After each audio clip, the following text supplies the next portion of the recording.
Hey everyone, welcome back to the Learning Lab. I'm Jane, and as always, I am super happy to be here with you guys today.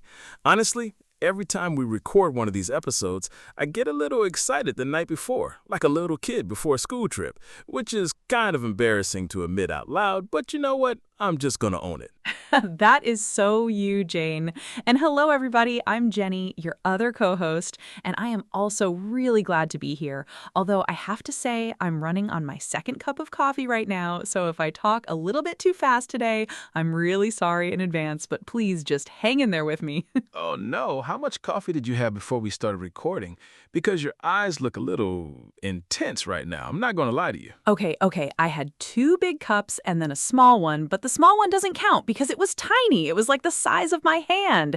Anyway, moving on. Let's talk about what today's episode is actually about because I am genuinely really excited about this topic, and I've been thinking about it all morning. Yes. Okay, so today we are talking about English speaking practice. And I know, some of you might be thinking right now, oh, speaking practice. I've heard this before. But wait.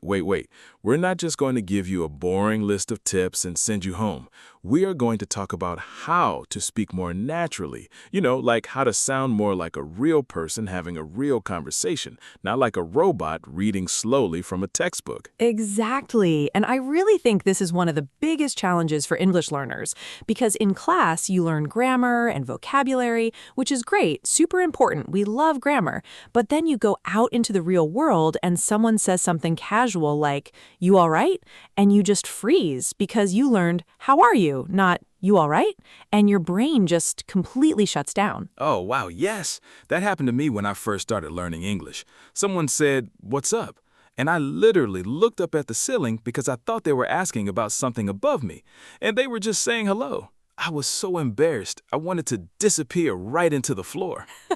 Jane, that is such a classic beginner story. Oh my goodness, I love that. But see, that is exactly why this episode exists. For all of you wonderful people out there who have had moments like that, today we are going to help you feel more comfortable and confident when you actually open your mouth and speak English in real life. So let's get into it. All right, so let's start with something really basic but really important, and that is the idea of speaking in chunks, not word by word.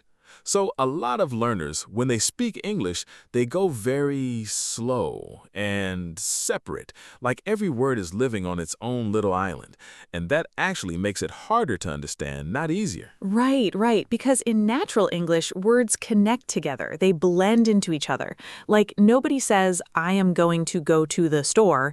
In real life, you say, "I'm going to go to the store." It all kind of flows together like one long sound, you know? Exactly. And that's called connected speech, which is a fancy term, but it really just means that native speakers link their words together. So want to becomes wanna, going to becomes gonna, have to becomes have to.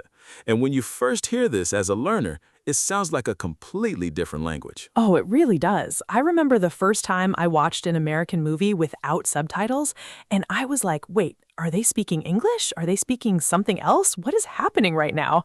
Because I could hear sounds, but I could not catch individual words at all. It was like trying to catch fish with your bare hands. That is such a good description, trying to catch fish with your bare hands, because that's exactly what it feels like. But here's the good news, right? The more you listen and the more you practice speaking this way yourself, the more your ear starts to understand it automatically. It becomes natural. Yes, and this brings us to another really important point, which is you have to actually practice speaking out loud, not just in your head, because in your head, everything sounds perfect, right?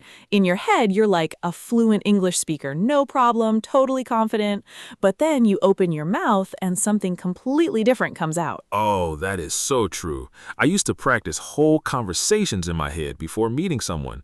Like I'd plan exactly what I was going to say, every word perfectly ready. And then the other person would say one unexpected thing and my whole plan would just poof, gone, completely gone.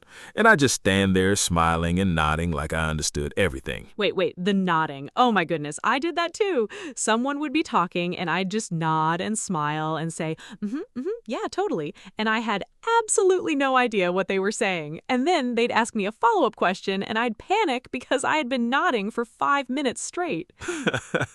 Okay, so we have both done the fake nodding. And listeners, if you have done this too, please know that you are not alone. This is a universal learner experience. But the way to get better at this is, and this sounds so simple, but it really works, you have to practice speaking a little bit every single day, even if it's just talking to yourself. Even if it's weird. Yes, talk to yourself. Talk to your pet, talk to your plants, talk to your reflection in the mirror. It doesn't matter. The point is that your mouth, your tongue, your lips, they need to get used to making English sounds. It's almost like a muscle, you know? The more you use it, the stronger it gets. I actually used to narrate my whole morning routine in English. Like I'd wake up and I'd say out loud, okay, I'm going to get up now. I'm going to go to the bathroom. I need to brush my teeth. I'm going to make some breakfast. Just describing everything I was doing, like I was my own documentary. Oh, that's so funny. You were like the narrator of your own life. But honestly, that is such a smart technique because you're using real vocabulary in a real context. You're not making up some weird situation. You're just talking about what you're actually doing. I think more learners should try that. Definitely. And another thing we want to talk about today is using filler words and natural phrases, because this is a big one. When native speakers talk, they don't just go silent when they're thinking. They fill the space with little sounds and words. Things like, you know, I mean, kind of, sort of. Like, these little words actually make your speech sound much more natural and fluent. Right. And I know some learners feel embarrassed to say or like because they think it sounds uneducated or not very professional. But actually, every single native speaker uses these words all the time, even in formal conversations.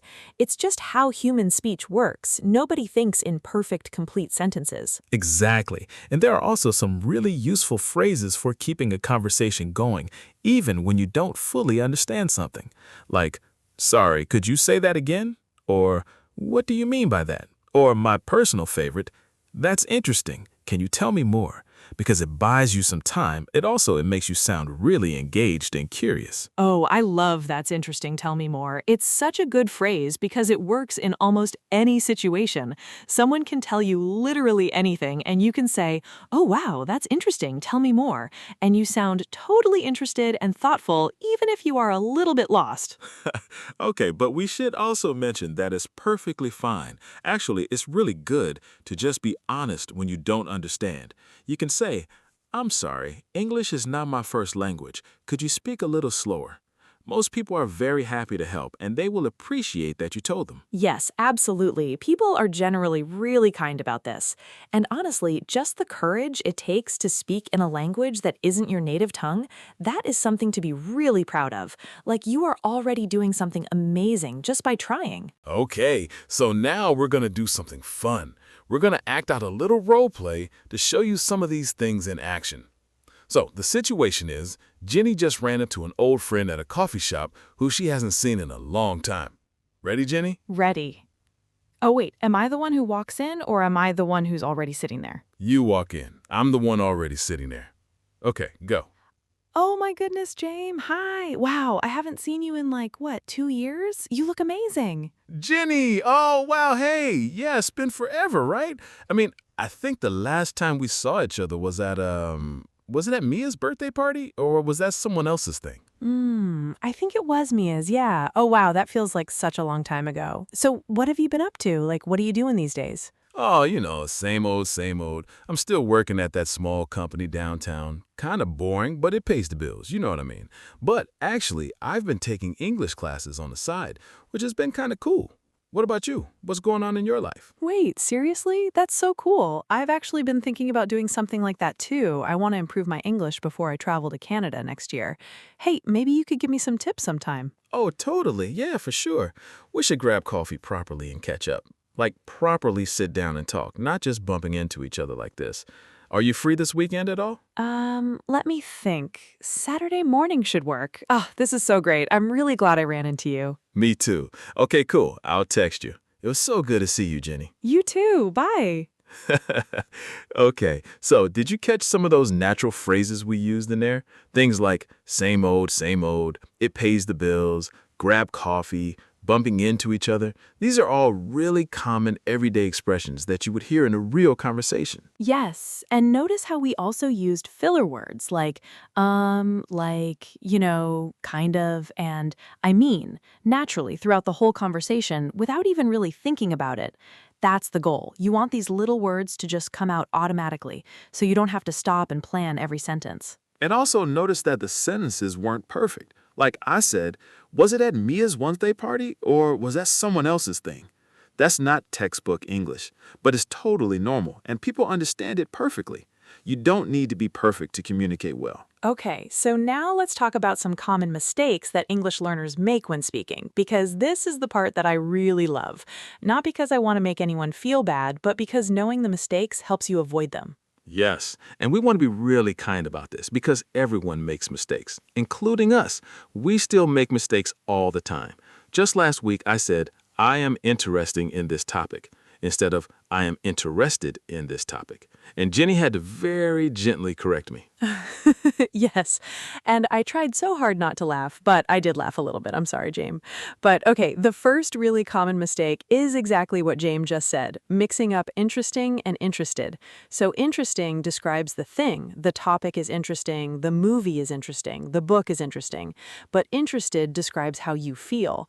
I am interested in this. I am interested in learning English. Right. And a quick trick to remember this is if it ends in ed, it's about your feelings. I am bored. I am excited. I am confused. I am interested. The ed ending almost always talks about a person's feelings or reaction to something. Great tip. Okay, another really common speaking mistake is translating word for word from your native language. And this one is really tricky because it feels right when you do it, but then the other person kind of tilts their head and looks at you funny, and you know something went wrong. Oh, yes. Like in some languages, to say you're hungry, you might literally say, I have hunger. And some learners translate that directly and say, I have hunger in English. But in English, we say, I am hungry. We use to be, not to have for this feeling. Exactly. And another one is I have 25 years old, which comes from languages like Spanish or French, where you say I have years. But in English, we say I am 25 years old. So again, to be, not to have when talking about age. And then there's the mistake of being too formal in casual situations, which can actually make conversations feel a little bit awkward. Like if your friend texts you, hey, want to hang out? And you reply, dear friend, I would be delighted to spend some time with you this afternoon. They're going to think something is wrong with you. Oh no, dear friend, I would be delighted. I am sorry, but that is hilarious. But yes, this is a real thing. A lot of learners learn very formal textbook English and then use it in everyday situations, and it just sounds a little bit stiff. The solution is listen to how people actually talk. Watch movies, watch YouTube videos, listen to podcasts like this one. Yes, real input is so important because textbooks teach you the rules, but real content, movies, podcasts, songs, conversations, that teaches you how people actually use those rules in real life, and there's often a pretty big gap between the two. Totally. And one more mistake I want to mention is giving up in the middle of a sentence when you don't know a word. Like you start saying something and then you hit a word you don't know and you just stop and go quiet and hope the conversation moves on. But there's a much better way to handle this. Yes, you can describe the word. If you don't know the word for something, just describe what it is.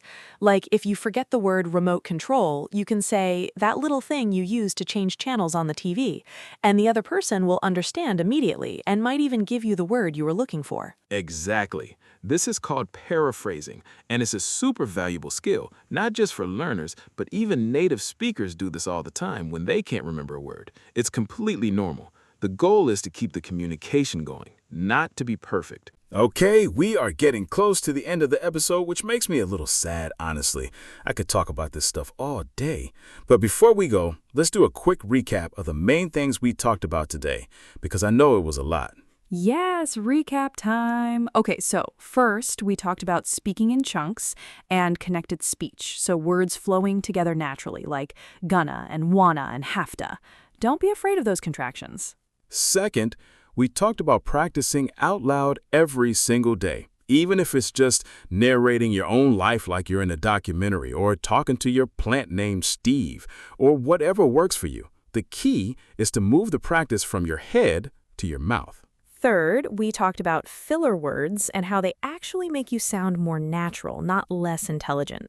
You know, I mean, kind of. These are your friends. Use them. Fourth, we went through some common mistakes. Interested versus interesting, translating word for word from your language, being too formal in casual situations, and giving up mid-sentence when you forget a word. And for that last one, just describe what you mean. Keep going. And fifth, be kind to yourself. Learning a language is genuinely hard work, and every single mistake you make is proof that you are trying, and that is something to be really proud of. That was beautiful, Jenny. I'm going to put that on a poster. Ha! Please do. Okay, and now the fun challenge, because we always end with a challenge, and this one is a good one. This week's challenge is, we want you to have a 1-minute conversation in English. It can be with a real person, it can be with yourself in the mirror, it can be recorded on your phone, whatever you're comfortable with. And the topic is simple. Describe your morning routine. What did you do today from when you woke up to right now? Yes, use everything we talked about. Contractions, filler words, natural phrases. And if you make a mistake in the middle, don't stop. Just keep going. Remember, the goal is communication, not perfection. And if you want to share your recording or your experience with us, you can find us online. We would absolutely love to hear from you. Nothing makes us happier than hearing from our listeners. It really doesn't. Okay, that's all for today's episode of The Learning Lab. Thank you so much for spending this time with us. It really means a lot. You are all doing amazing things, and we are rooting for you every single step of the way. All right, everyone. Keep practicing, keep speaking. Don't be afraid to make mistakes. And we will see you or hear you next time. Bye for now. Bye-bye. Go drink some water and practice your English. And maybe less coffee, Jenny. Never.